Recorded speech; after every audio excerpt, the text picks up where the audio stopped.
What's up, world? I'm Matt Newberg from Hungary, and this is The Feed. Each episode, we'll dive into conversations with the industry insiders who are leveraging technology to shape the way we eat.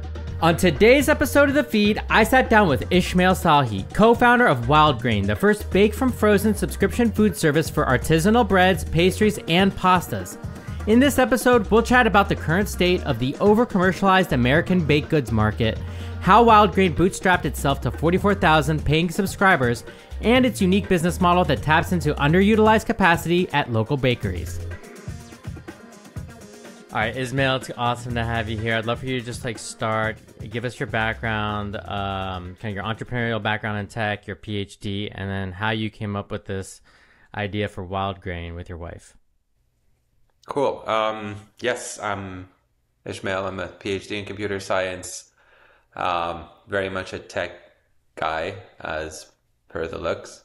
And I studied computer science for most of my life. I was in tech for most of my life until 2020, where I moved into food on e-commerce. But after my computer science PhD, I worked for a technology transfer office where I was funding startups and paying for patents for various labs in various universities in France, where I lived for 10 years. And that's where my love for bread and carbs came from. And then came to the US, to Boston, to launch my own hardware tech company, very different space. Scaled it, raised some money, built a product, got it to market, got customers. And then, long story short, COVID killed it, sort of, after many pivots and blood, sweat, and tears, as they say. What was the company? The company was called Click. It was a music player for the digital age. It was very different. So it was a way to materialize music from the streaming platforms, podcasts, YouTube, into physical object you can gift. And so, for example, if I wanted to give your podcast to people, I could share a link, but a stronger way to do it would be to give someone a physical thing they can take home and actually use their phone to access it. So we did that, raised money from Bose Ventures here in Boston, and worked on it with my wife, who is an industrial designer. And that's how we got the bug. Okay, so now COVID hits, you're moving on to the next thing, and then you come up with this idea for Wildgrain. What was kind of the aha moment, the light bulb that went off? Yeah, it was interesting. It was a mix between, I talked to some entrepreneurs or wannabe entrepreneurs who want to go into entrepreneurship and don't have an idea. And it was kind of a mix between the classic aha moment, light bulb thing, and a longer reflection. So I always, after my previous business, I was kind of traumatized by the VC culture of launching startups, because we did everything they asked us to do, and they told us, if you do this and you have these results, we'll give you more money. 3 years passed by, we did everything, and they're like, oh, we moved on to something else. We're no longer investing in hardware. And so I got traumatized by that a little bit. And I was very curious about subscription boxes, because a friend of ours here has his own subscription boxes and scaled it without really much capital and without relying on VCs. So I was like, oh, this is an interesting business model. So my mind opened up to think about subscription boxes. And then one time we were walking on a hike with a friend, and we were kind of bouncing ideas about subscription boxes. And my wife, who is German and who was in Germany at the time, sent me a picture of a loaf she just baked with her friend, a sourdough loaf. And that was the aha moment. We looked at each other and was like, oh, this is it. This is what we should try. And at the time, my wife was also pregnant with our first son, and we were looking around for baked goods that were not really rich in preservatives and salt and sugar. And we started playing with this. This was 2019. It was even our company shutting down. It was just not even a side hustle. It was just an idea that we were playing with. So that was the true genesis. The classic foundation for all good ideas. Very cool. So let's take a step back and look at like the current bakery landscape in the U.S. as unsophisticated and commercialized as it is. How big is that market if we count like just kind of anything sold on the shelves of grocery stores plus in the independent market? You know, maybe how big by volume, number of bakeries, and then what are we losing here versus compared to other parts of the world that you've lived in, like France, when it comes to this highly commercialized, ultra processed product that's basically just sitting on the shelves and, you know, getting stale. Yeah, so on the market size, it's huge. 50% of Americans eat carbs daily. And we can actually, we don't think about it, but then everybody starts kind of taking score and realize, oh, at least today you had a bagel or you had an English muffin or you had bread with your for lunch or you had pasta or you had. So it's a huge part. And we look at it as the carbs market, but if you look specifically at the bakery market, I think there's something close to 80,000 bakeries in the US, and the market is in close to $90 billion, something like that. And then if you look at the quality of what's out there, it's actually surprisingly diverse. You'll find obviously the Wonder Breads out there and the very processed, very quick, fast, cheap breads. And then you can find also very high quality artisan breads. I'm thinking of Tartine in San Francisco and all sorts of very good bagel makers in New York. And, there is very high quality bread products. The problem that I kind of stumbled upon is not really the quality or the artisanship or the craftsmanship. It was really the freshness compared to Europe. I don't know if it's cultural or if it's the industry that's super subsidized in Europe. I couldn't pinpoint the reason, but in Paris, you could literally walk anywhere and stop and look around. You'll find a bakery. Chances are you walk in, give €2 and get an amazing baguette that's warm out of the oven. And that experience was lacking in the US. Everybody I know had access to good bread, but nobody had access to good, warm, fresh, out of the oven bread on a daily basis, on a weekly basis. And so that was kind of the first moment I was like, oh, I bet Americans would love to have that experience. And then there is obviously the health stuff and how flours are different in Europe and how it's not even just about the ingredients, it's about the process. After digging a little bit, we found that a lot of the grocery stores in the US have sourdough bread, but it's flavored, not made on using the slow fermented method. And so to give you an example, I think something like a Wonder Bread takes 20 minutes from start to finish to make. Our breads take 25 hours from start to finish. And you can see that slow fermentation has all sorts of benefits. It pre-digests the gluten, so you have less gluten in the bread, and so it's easier on your belly, basically. It's richer in nutrients and prebiotics, and it creates lower sugar spikes when you eat it compared to more whiter breads.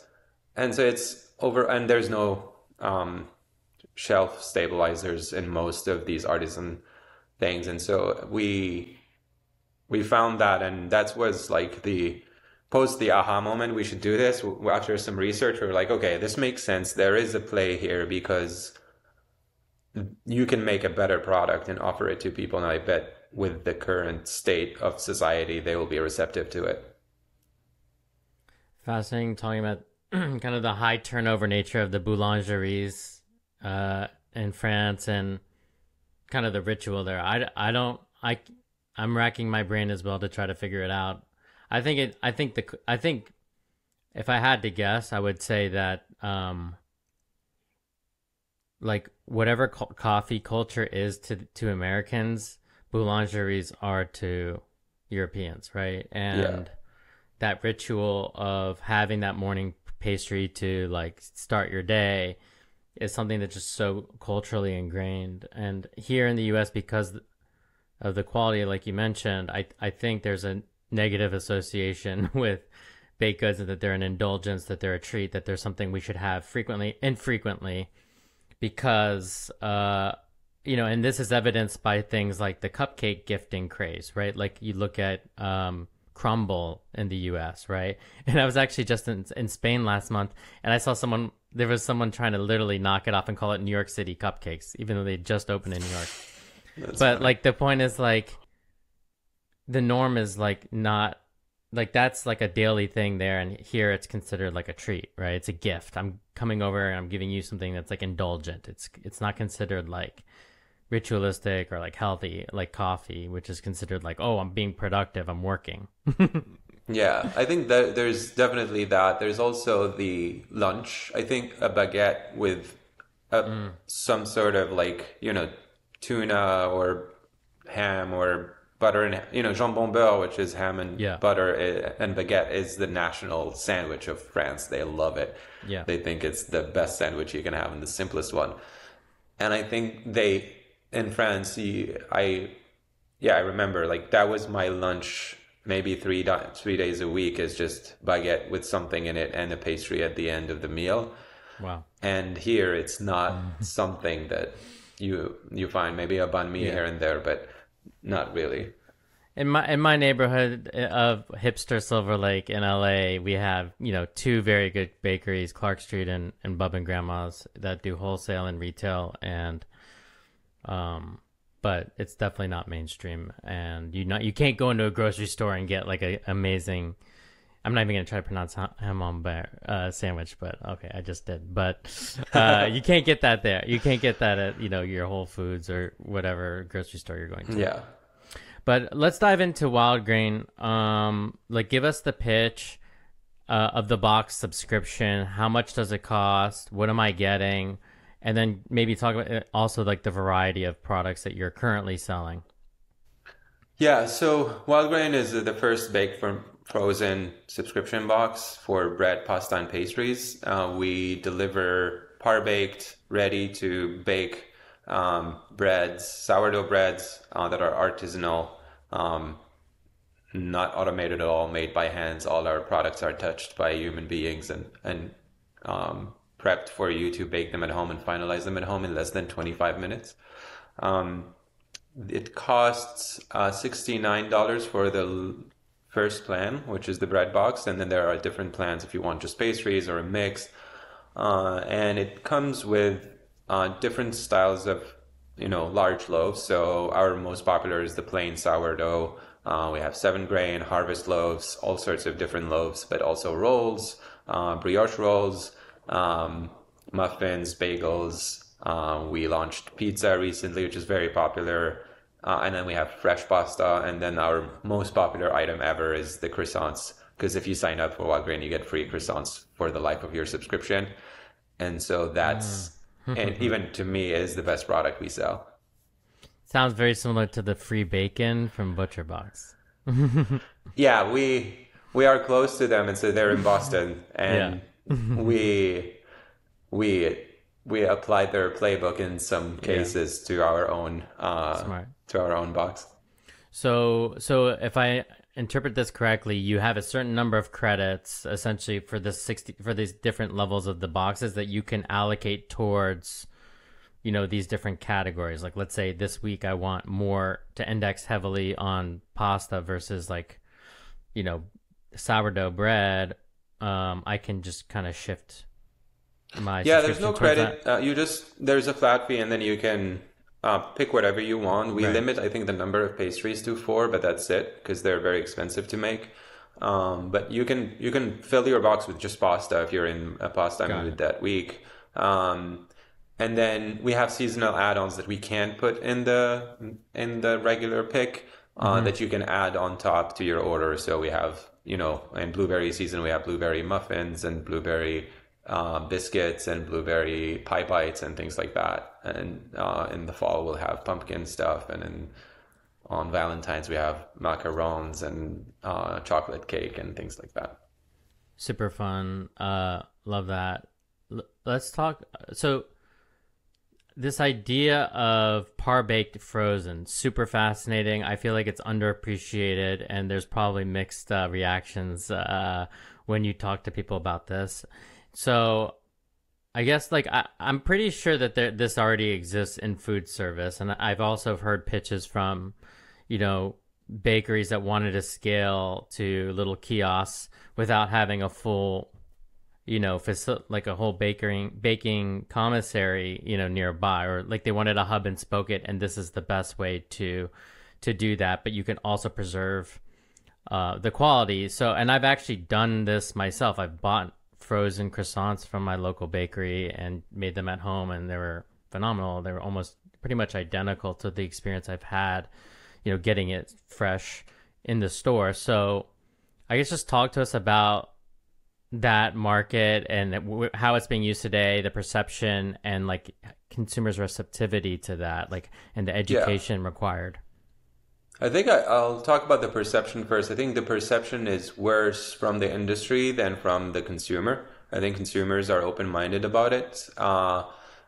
Especially if it serves a purpose, it's not just to drive costs down and to improve your production, but really to our pitch to customers is, hey, frozen is better because you just eat it warm instead of we bake it, we send it to you, and then it starts getting stale before it gets to your door. Or at the bakery, same thing. When you walk in, the loaf has been sitting for an hour or two already. And so that's on the perception side. I think a lot of the industry has a bad perception because a lot of the big commercial bakeries were using frozen to drive costs down and not really to preserve the quality and try to sell better bread. And so I think we're among the first ones who tried this for really artisanal, high quality bread. And so I remember when we started Wildgrain, the reason why we did all of this, so there's two accidents when we started. The first idea was to send raw dough frozen to people. And then it worked, but people didn't know how to shape the loaf. And so the loaves were looking flat. They were delicious, but they didn't look good. And one time we made so much bread, I remember that, because it takes you the same amount of time to make one loaf or 10 loaves. Because it's a lot of kneading and folding and things like that. And we had the idea of just baking them to 75% of their time and just freezing them and then reheating them. And we did that, and we gave away, because we made so many, we gave away a few to friends, and they were like, this is amazing. This is much better than the raw dough you were testing. And that's when we stumbled upon it. And then we started pitching. I guess fast forward, we started selling our own bread. We were making our own in our own commercial kitchen.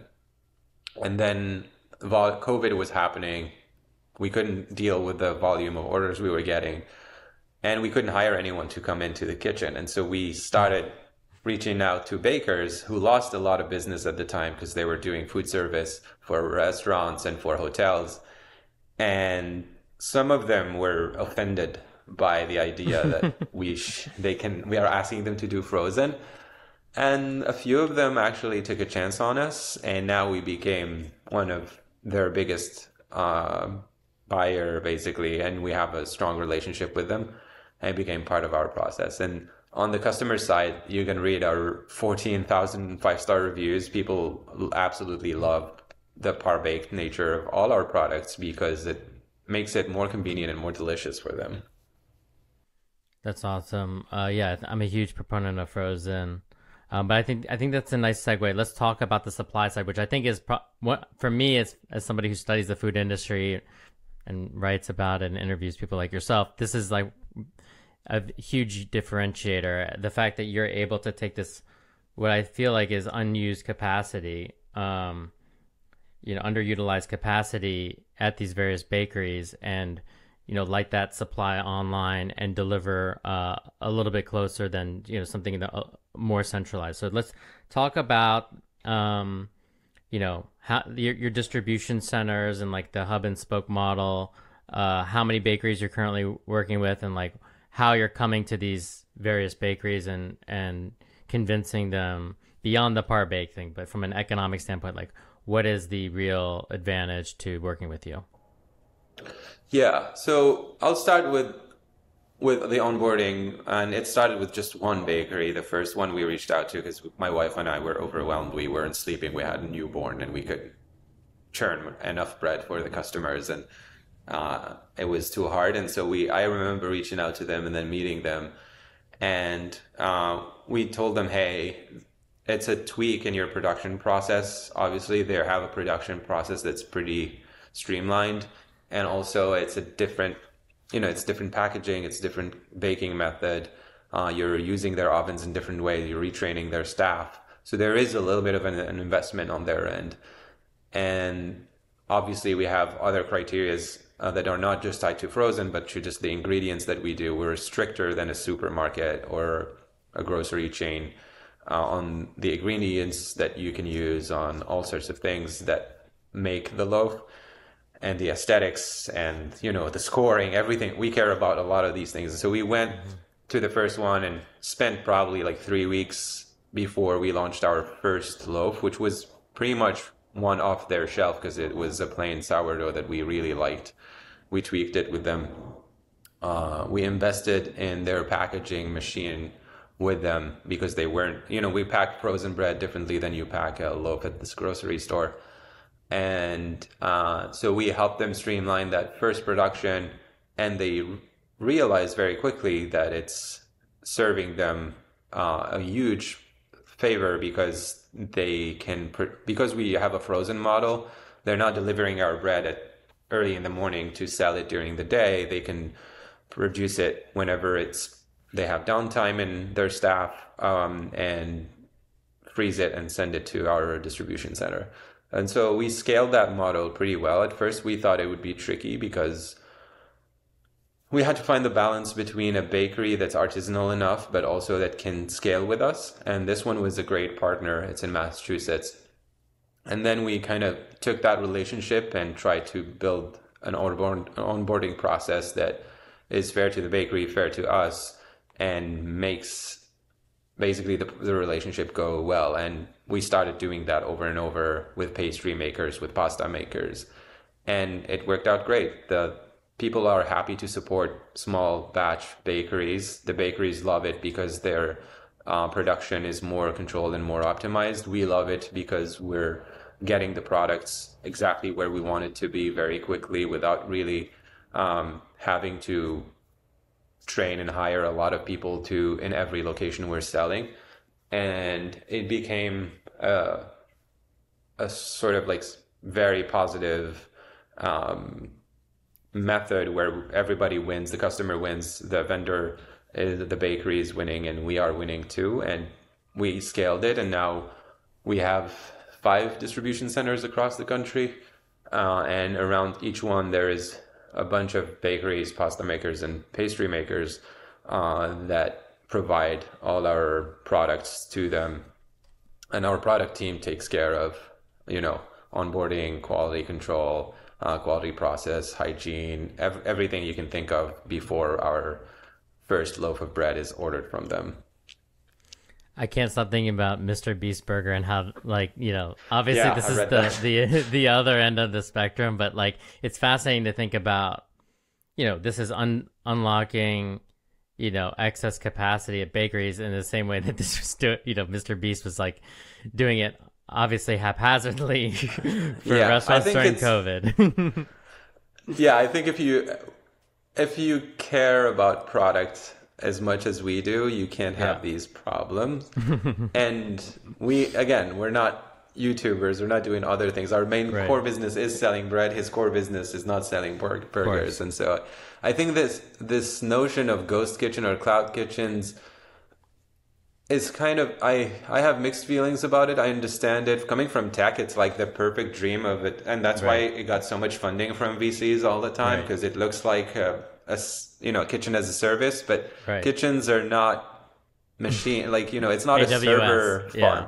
It's not AWS. And that's how they pitch it, which is very interesting, because AWS is a machine somewhere, and the capex of that machine is just on the balance sheet of Amazon. But a bakery is human beings who are, my favorite thing in this job is to visit the bakeries and see the people who work there. They don't go there because they don't work there because it's, Amazon. They work there because they're passionate about baking, and bakers are very different. It's, you're in touch with restaurants and bakeries, and it's not, it's a passion driven job, and it's not really, people don't go become a baker for the same way someone would go to Amazon, I would say, with the same mindset. Absolutely not. But so how do you control, like, so we think about each bakery, there's different microbes, right? And I'm assuming that you sent them a starter to or you've standardized some sort of. So the starter is kind of, it's not really what people think. It doesn't have as much of an influence on the final product as people think. I think it's a romanticized thing, because when I talk to scientists, there's this famous guy at Microsoft who went to Egypt to get the most ancient sourdough starter that ever existed, because ancient Egypt were making sourdough bread back then. And by the way, joke that we sell the oldest product out there. It's sourdough bread, and he used that starter to make new bread. But the truth is, the bacteria that's on the starter is mostly from your hands, from the air, from the environment that's around the starter, and that's what composes most of the starter, or probably 99.99% of it. I see. And so if you take a starter here in SF or in LA, the same starter, or in Boston, and expose it to different people, to different environments, it's going to do differently, and the bacterial composition of it is going to be different anyway. And so to answer your question, no, we don't send different starters. Each bakery has their own, and each bakery is very proud of their own starter. Some of it is 30 years old. Some of it is more older than that, which is very funny. But it doesn't really impact the bread. What it really does is the slow fermentation and letting the dough ferment using wild yeast. That's the name of wild grain, for days, for a day, or sometimes two, and then baking it. That's really what makes a really good sourdough loaf. So it just comes down to the SOPs, making sure that the times are right, the temps are right, that the process is down pat. Makes a lot of sense. And so so it's really interesting, because you have Wild Grain as this umbrella brand. You have lots of artisanal pasta makers, maybe pizza makers, and all these little shops that you're essentially aggregating and then shipping to your own kind of middle mile distribution centers, let's say. And then there's also some products that you could be putting in the boxes across all those 5 regions yourself. So are there any products that you're procuring directly and then shipping out to the DCs and then marrying with those different artisans? Yeah, we're working, for example, with a slowly made French butter, and we're working with this dairy farm that was making butter since more than a century, and they know how to make French butter, and so we're working with them to bring that butter to the US and bring the quality of like a very high quality butter to our customers. We're working on macaroons as well that are very, very high quality, that we're sending straight to the FCs, the fulfillment centers. But yeah, most of the production that we do comes from bakeries, regional bakeries, to the distribution centers. Got it. Yeah, I feel like French cultured butter, or however you want to describe it, is super expensive. I see the gold wrap. I don't even know the name of that brand, but it's literally gold. Yeah, I think you're mentioning Beurre d'Isigny, which is the holy grail of French butter that's used in every 5-star restaurant, and it is the best. Okay, so you mentioned some other categories you want to get into. Talk to us about your path to getting to $150 million in run rate. And then maybe talk about whatever you're comfortable sharing as far as your current metrics. Yeah. So the way we think about growing a subscription to 150 million, and this is our ambition. It doesn't mean it's possible, but this is what we want to do, is to build basically a stop shop for all your baked goods. And we want to be America's online bakery. And the idea is if you need baked goods in any way or carbs at all, you can come to Wildgrain and get the best ones out there made by the best artisans in the US. And for us to do that, it requires us to build a product catalog that's expensive enough to appeal to a lot of people. And that goes through our core product, which is the plain sourdough and all the variations on the sourdough line. And then the pastries, we have a line of puff pastry with croissants, chocolate croissant, chocolate avalanche. And then we have pies. So we have the pie bites, the galettes, the turnovers. We have biscuit dough. So think of every dough you can imagine. We have products in that particular dough. So biscuit dough, we have blueberry biscuit, Parmesan herb biscuits, all sorts of different biscuits for you. And then we're adding slowly categories to each one of these. So we just talked about pizza. We launched our first margarita pizza made with organic flours and organic mozzarella and tomatoes. We're about to launch a veggie pizza from the same people that is amazing. So we're expanding all these categories one by one for the general public. And that's our first goal, to kind of build that catalog. And then after that, we think we should go after, and we just launched actually our vegan box and our kind of pitch to every audience is, hey, we'll bring you the best out there. We'll try them. We'll remove everything you don't want from them. And we'll ship them to you so that you can eat the best version of them in less than 25 minutes. And so we're doing the vegan alternative, and we're going to try to do the same thing for each category and build an amazing product offering for vegans. And next year, we're going to focus on gluten-free as well. And so that's the path. And yeah, and we think from what we've learned recently, we think it's possible. Right now, we're serving more than 44,000 people in the US. And yeah, we're pretty pumped from the reaction. We have more than, I think, 14,000 5-star reviews from these members telling how much they love the box. And a very significant amount of them is a member for more than a year, which is heartwarming for all our bakers, for us, for my wife, Johanna, who is the head of product, who basically gets every single product to the best of it can be before it hits our distribution centers. I love that your head of product is a baker and not a PM that's messing around with Lassie and Jira and Trello. Yeah,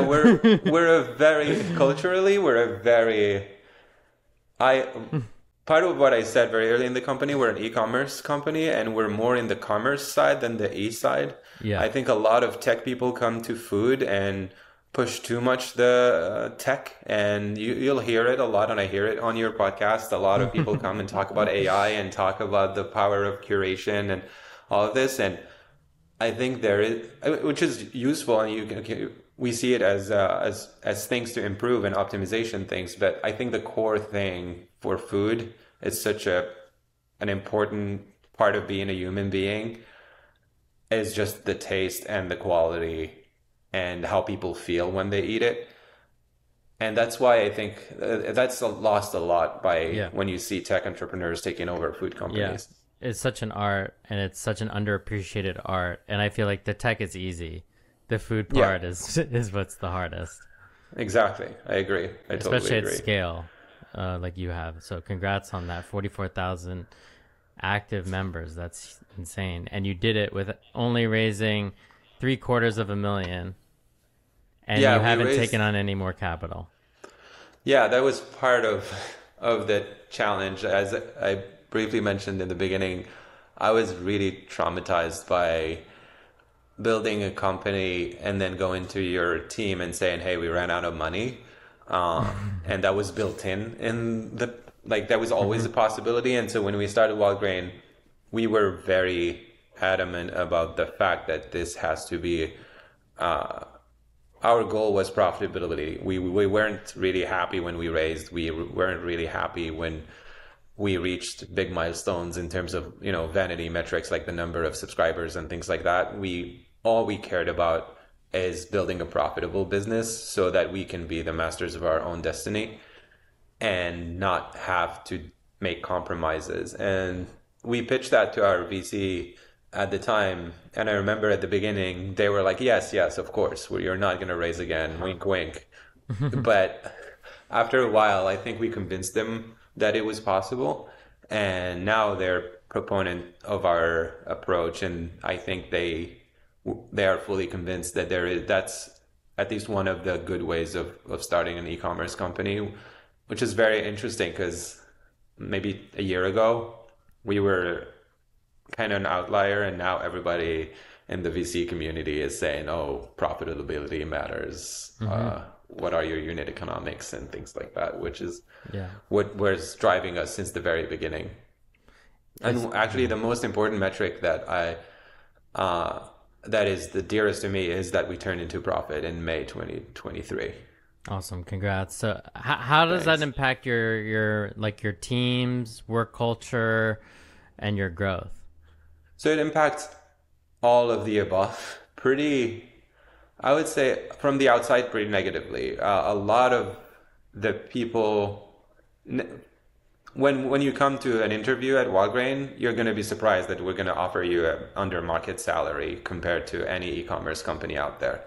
Our pitch is, hey, we're not trying to give you $250,000 to lead product and then fire you when we run out of money. We're trying to give you a sustainable job that you're going to grow into and grow into it. And so, funnily enough, it impacted how we build the team.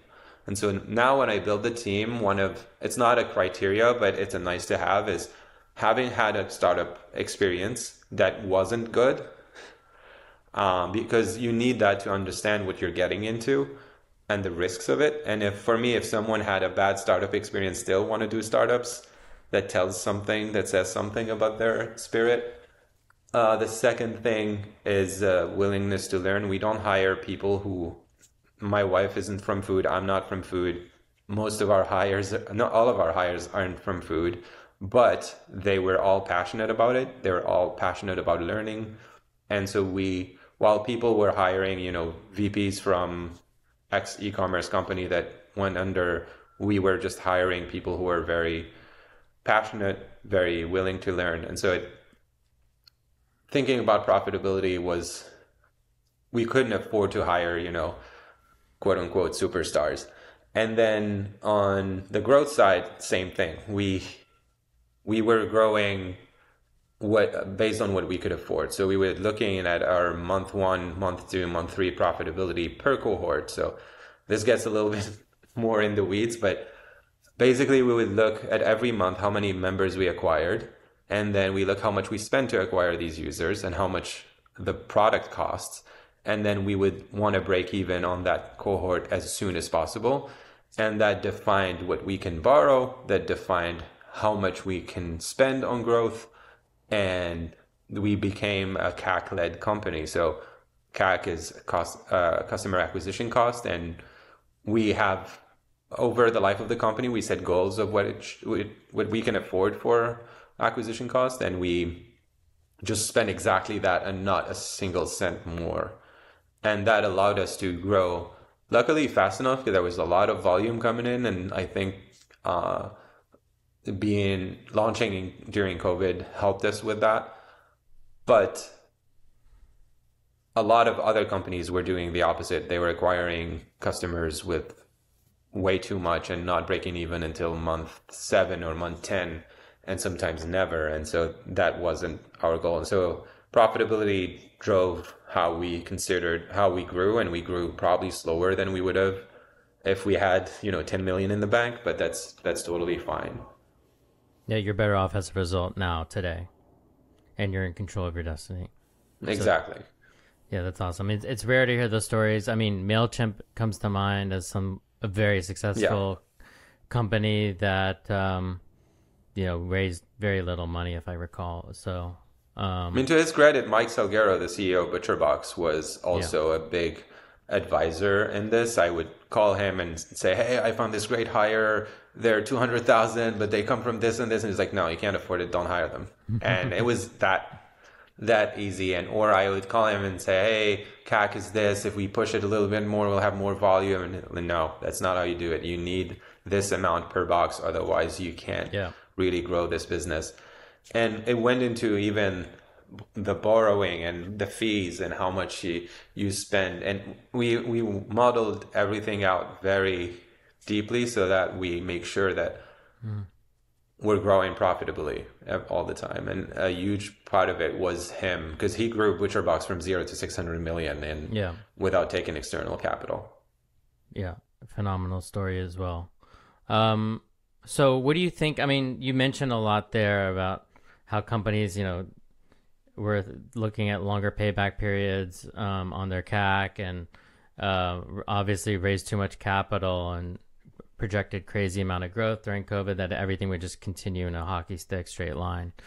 But like we this sector in particular has really seen a reckoning even before COVID, right? Like look at Blue Apron's IPO to basically now transforming itself into an asset light brand, or we see Nestle try to get Freshly off of its balance sheet and spin that off, and just a lot of sudden closures. I can't name all of them, right? But this sector has been in particular very difficult to has just seen only a few successes. So I guess what do you think were the Achilles heels of those? I think most of them raised too much money and applied the wrong playbook to the wrong industry. I think they applied the Yeah. tech playbook to the food industry. It's this kind of the same thing as Uber, and it was subsidized meals or trips or whatever you call it. When it's a physical object, it's not software. You can subsidize software because long term the margins are virtually 100% in some cases, but in food you still have to, or travel, or you still have assets that cost money and fixed assets in your balance sheet that you need to take care of. And so having VCs subsidize them for a while to achieve growth works for Twitter or for Facebook, or when you're trying to create a social network or a SaaS company. But it doesn't work for food because remember, the moment the VCs stop subsidizing your product, the price goes up and then automatically the audience shrinks because people who were, I remember, I don't know if you do, but remember when an Uber was cheaper than taking the subway? It was insane. Everybody was taking Ubers all the time. And then Uber got dried out of all that VC money, and the prices of Uber are exactly what they should be now, because they're thinking about profitability and less people are taking Ubers. And I think it's the same for the Blue Aprons and the meal kits in general. It's such a labor intensive production process. And so there's a lot of costs that were just hidden by all those subsidies. And that doesn't even include CAC investments. They were acquiring customers for way too much and including discounts for, I remember I used to get a full week of Blue Apron meals for $20 or $10. And I don't know how they recovered from that ever. And I think they were projecting too much on the LTV, the lifetime value of customers. And so I think most of them did that. And companies like ButcherBox were laser focused on profitability, are doing just fine, and actually did great pre-post COVID and during COVID, obviously. Yeah, I just think like you said, the marginal cost of delivering, food is not zero. Right? The marginal, you don't have the same leverage, economies of scale as you do in just pure software. Yeah, exactly. I don't know who I was telling this recently, but we are not just selling bread. We're selling bread delivered to your door, ready to put in your freezer. So we're preventing, the value proposition that we're giving you is not just healthy bread, but also healthy bread that you don't have to go to the grocery store to get. We save you trips we have a lot of customers who, their closest bakery is a Walmart 20 minutes away or 30 minutes away. And for them, the value of having that box already in the freezer and ready to use for their families is included in the price is not only the bread, but also the convenience of getting the bread in the freezer without moving from your door. And there is a cost to that, and you should account for it as a business. Yeah, the accessibility unlock is, I think, super unique to what you're doing. And not everybody is blessed to be living in, a hip neighborhood with like 2 really good bakeries, etc. So it makes total sense. So I think that's a good segue to this idea of potentially, at some point in the future, you guys might want to have some sort of physical presence closer to your customers once you've really built out, your base of subscribers. What do you think that looks like in the future? Is it more of a distribution center with a little front of house bakery in the front, or what could we potentially see down the line from you guys? Yeah, I'm pretty obsessed with this. Again, I'm trying to think about it. A lot of people open stores or businesses open stores and think about it as a brand play, and this will help, with branding. But we don't think that way, really. We think about performance and profitability. And so I've been obsessing about this idea of how do you get more efficient at getting the box closer to your customer without really taking too many risks. As you know, like opening a retail store requires probably a 5 to 7 year lease. If you make a mistake in that location, it's a money pit. You're just losing money for 6, 7 years. And I know a lot of companies who did that mistake. And so I've been talking to a lot of different people in the e-commerce space to try to see how you can de-risk some of it to a certain extent. And the theory is great. So we have the advantage of having a subscription and a member base, and we know that, we have high density areas where there's a lot of members that we can serve.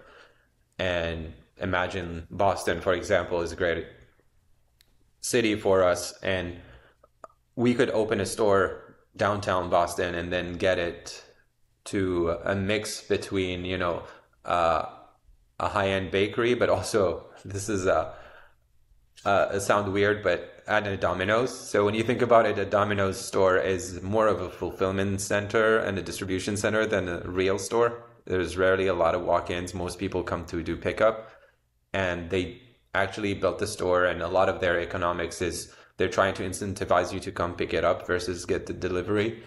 And I think and it's designed, if you look at it from a pure e-commerce nerd, they have a loading dock to bring inventory in. They have all sorts of things to make production easy and simple. And then at the same time, you can go and walk in and sit and eat your pizza there if you wanted to. And so I kind of think of a mix between the two for us in the future, where you could, we use that store as a micro fulfillment center essentially to deliver all our products to our customers. It will help use less dry ice, use less packaging, get the box quicker to them. But at the same time, it will open up a retail location where people who don't know Wildgrain can walk in and discover our products and try them and walk home with a frozen loaf that they can bake whenever they want. I obsess over this. I lived in Paris for 10 years, and in France they have this store called Picard, which is a very atypical type of supermarket chain where everything is frozen. And you walk in and the aisles are all these transparent freezers where you can see what's inside. You can pick whatever you want. And remember living there, it was super convenient. And so I see a mix between that and the Domino's store, if that makes sense, at some point in the cards for us. And the hard part is how do you de-risk it and test it and give it its best chances without risking to lose too much money on, maintaining a store that isn't profitable. And so my obsession is to open a store that is profitable on day one, because you have the volume already of people you're serving through just the distribution and the micro fulfillment piece, and then have the walk-in be in sort of the cherry on the top on the concept. Yeah, it's organic customer acquisition. Exactly. Yeah. In the best case, it is. In the worst case, it's a money pit. So when I talk to people in the e-commerce space, whether it's for clothing, food, or other areas or restaurants, if you pick the wrong location, you're crying every day. If you pick the right location, it's exactly what you're saying. It's virtually not free, but very cheap customer acquisition. Yeah. I'm obsessed with the vertical frozen model of Picard. I just don't understand why it doesn't exist in the US. But then again, it kind of comes back to culture. I think at the end of the day, frozen microwave food is considered unhealthy here. But, clean label stuff like that, it just, I don't know, it just so much, again, education for the consumer.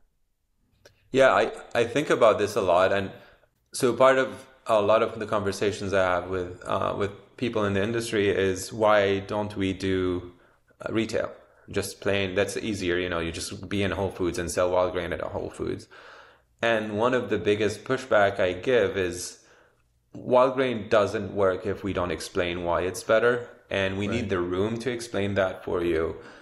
And we need that 30. That's why Facebook and Instagram and online ads work for us, because we have that space to explain what you're going to get and why it's better than the grocery store. If you're just walking in the grocery aisle and we're listed among 20 other frozen products, and we won't really have the opportunity to explain the entire story between the bakers and the process and the quality and the ingredients and all of that. And that's, I think, important. And a store would allow us to do that. Absolutely. Compared to being a wholesale product in Whole Foods. Yeah. Well, Ishmael, this has been super fascinating. We covered a lot of ground. As we get towards the end of the conversation, I would love for you to just talk about future predictions for the space that you're in of, D2C food subscriptions.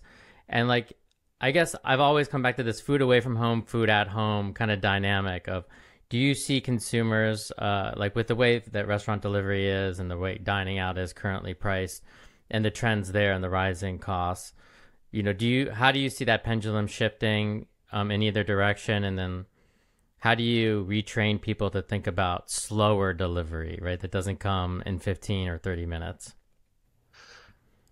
On the last part, I think that's hard. I think it's very hard to remove that. I think my job is to get to a faster delivery for a wild grain product, and that's part of why I'm interested in the retail play as well too, because we're closer, so technically we can get it faster. I think when people are used to getting things faster, it's hard to go back. Amazon is a great example. Unfortunately, when you get to next day, anything that's longer than one day seems very, very slow, annoyingly slow. So I don't know if that trend will go away. On the dining in, dining out part, I think it's an age thing. I think when you're younger, more active, I see it at least in my life that way. I used to eat out a lot more. Now I eat in a lot more. I like to cook. My wife likes to bake. And so we do a lot of meal prep and we make most of our meals at home. And when we order in more because we have small children. And so I think it depends. When you're in college, I think your behavior towards food changes. And then when you get out of college, it changes again. And then when you're single, it's a different thing. My wife is going away for 10 days. I'm not going to cook anything for 10 days. I'm going to eat out. I'm going to go to restaurants and enjoy eating out. My wife will come back with the kids. I'm going to start going back to eating in. And so that's how I see it a lot. I see it a lot also with our members. I think there's this blurry area between, I think meal kits are trying to get into the restaurant kind of market share and trying to replace them. I struggle to see that part of I think going out of the pandemic, I think we go to restaurant not just because of the food. It's also because of the atmosphere. It's because you're surrounded by other people eating similar things, because you want to be out of the house and change the air a little bit. There's so many reasons to go to a restaurant. So in that sense, I think going out of COVID, people will go more to restaurants and more to, it goes with the trend, going more to more concerts, going to more festivals, going to more restaurants. But on the delivery side, I think the speed is of the essence, and it's part of like the new normal is I need it now and I need it quick. And I don't know how you can train people to wait a long time. I will say one thing to your credit is that you can make something instant that isn't instant by having it in your freezer, so long as it doesn't need to be thawed for 24 hours like meat, right? Like I had to set up reminders to say like, hey, thaw the, hanger steak that's sitting in my freezer and it's currently thawing right now in my fridge, right? Or the Buddy's pizza from Gold Belly that's been sitting there. It's like, how do I remember to do that like 12 hours or whatever it is before I need to eat it? Yeah. Versus something I could do fresh from frozen, right? Yeah, we put it a lot in our marketing materials that it's ready to from freezer to table in 25 minutes.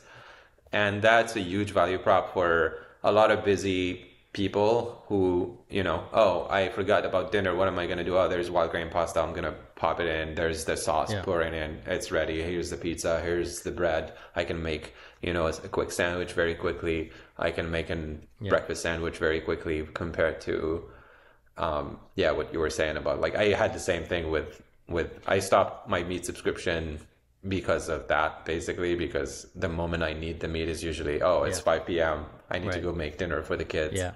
Sorry, Mike. The meat is frozen. Yeah. Awesome. Well, so if people want to get started with wild grain consumers, tell us how we can get started. And then if bakeries or any kind of artisans listening to this want to get involved, how can they reach you? Now is your time to plug away. Sweet. So if you're interested in buying wild grain, visit wildgrain.com. And I think we're running a $30 off promotion until the end of the summer on your first box and free croissants for life. And so that's there. And if you're an artisan and you have good, healthy, clean products, just reach out to me at hey@wildgrain.com and we'll take it from there. We're happy to talk. All right, this has been really amazing. A lot to think about here. We covered a lot of ground, so thank you so much, Ismail. And thank you for having me. Can't wait to see how you continue to grow. Thank you. Thank you very much. Love the pod. Thanks for tuning in. If you like what you hear, please hit subscribe wherever you're listening to this podcast. And if you're curious to get a first-hand look at the cutting edge of food and tech, check out hungry.tv. That's Hungry with no U, where you can join in on live conversations like these or sign up for the free weekly newsletter.